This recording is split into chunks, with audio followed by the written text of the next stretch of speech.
everyone, and welcome to Stan the Wine Man TV. I am your host, Stan Rattan, and this is the Blue Collar Wine Show, where I help you spend your wine dollars wisely.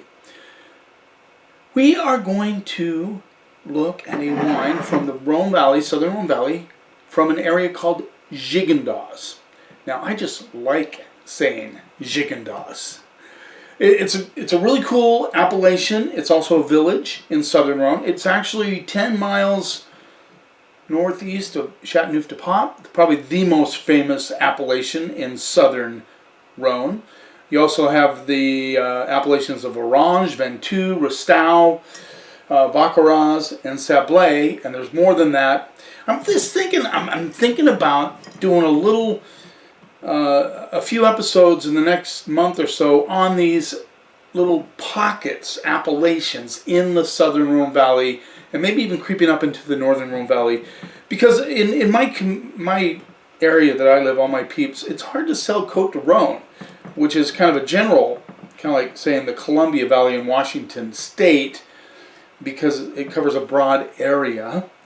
There's also Côte de Rhone Village, which, like Raspail, I believe, used to be one of the villages that was called Côte de Rhone Village, and they fought, to get to be an appellation, which is cool because they have some great wines in Raspail.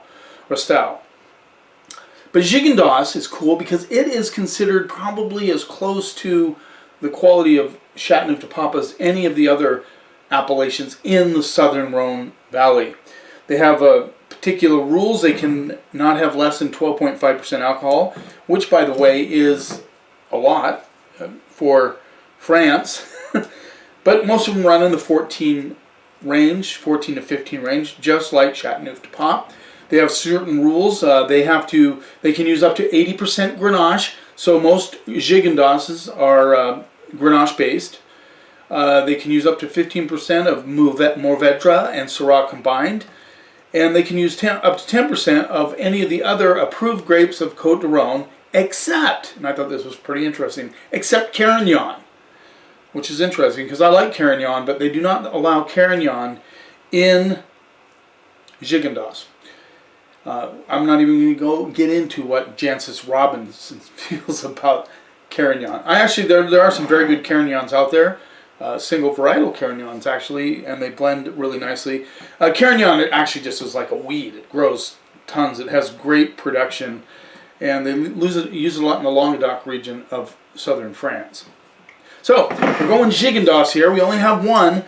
I also thought Gigondas would be really cool to have with prime rib, if you are doing prime rib. Merry Christmas, by the way. This will be the only episode I have before Christmas. I know a lot of you do your Christmas dinners on Friday. I myself do them I do our Christmas dinner on Saturday. But I think Gigondas would be a great play for Christmas dinner. This is Domaine Raspail-Ay Gigondas 2018, and it rolls in at a whopping $51. Yeah, they're not necessarily inexpensive. You got to remember, Châteauneuf-du-Pape, that's actually cheaper than a lot of Châteauneuf-du-Papes, which I also like a lot. But I have a couple in the cellar. It's an investment for sure. So primarily Grenache based with Mourvèdre and Syrah. That's the three grapes in this particular bottle of wine. Color, actually, it's pretty almost on. It gets kind of into the violet, red, purple realm right there. Let's see what we get on the nose. Definitely peppery on the nose, which you'd expect from Grenache. Grenache is, in my mind, whenever I see Grenache-based wines, I think of spice, pepper. Getting some red flower notes, a little bit of plum. Definitely plum. Red plum. I get more red fruits on this one than anything. Red cherries, red plums, and spice. Let's see what we get on the palate. By the way, how many of you have tried a Gigondas? How many of you like it? How many of you think it's too expensive? Make some comments for me. I really appreciate the comments. And yes, Dave, I am going to do a Vermentino episode. A lot of people, it's funny that before I taste this, I just want to say that it's interesting. A lot of people give up on whites in the wintertime.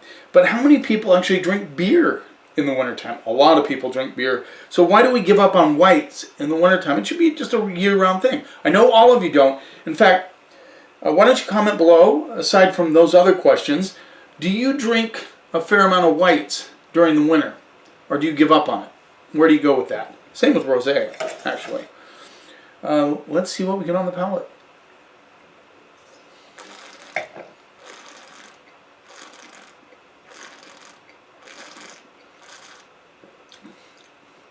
The plum notes come through big time on this one. Spicy on the backside. Actually kind of feminine on the palate, in my opinion. Not feminine like Pinot Noir, but not big like some Southern Rhone wines can be. This has a really nice balance to it. Good acidity, so it'd be great with food.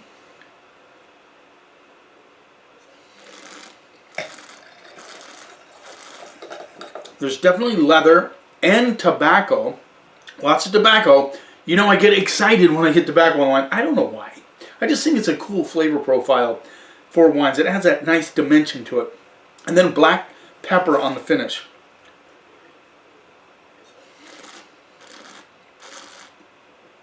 At first I thought it was dark fruits I'm getting, but it's still, there's plums, there's cherries. The tannins are pretty, actually fairly serious on this one.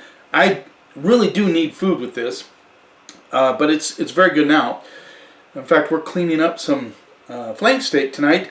I'm going to definitely clean up this bottle with the flank steak.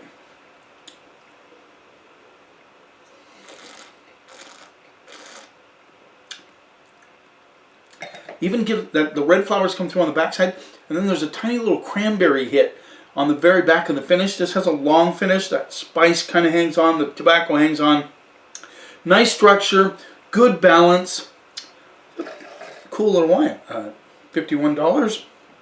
Now, I'm feeling a little heat. I believe it's 14.5 alcohol. Yes, 14.5 alcohol.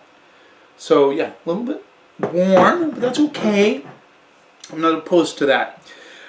A lot of people have Gigondas with lamb. I think it would work with a prime rib. It certainly has the structure to do so.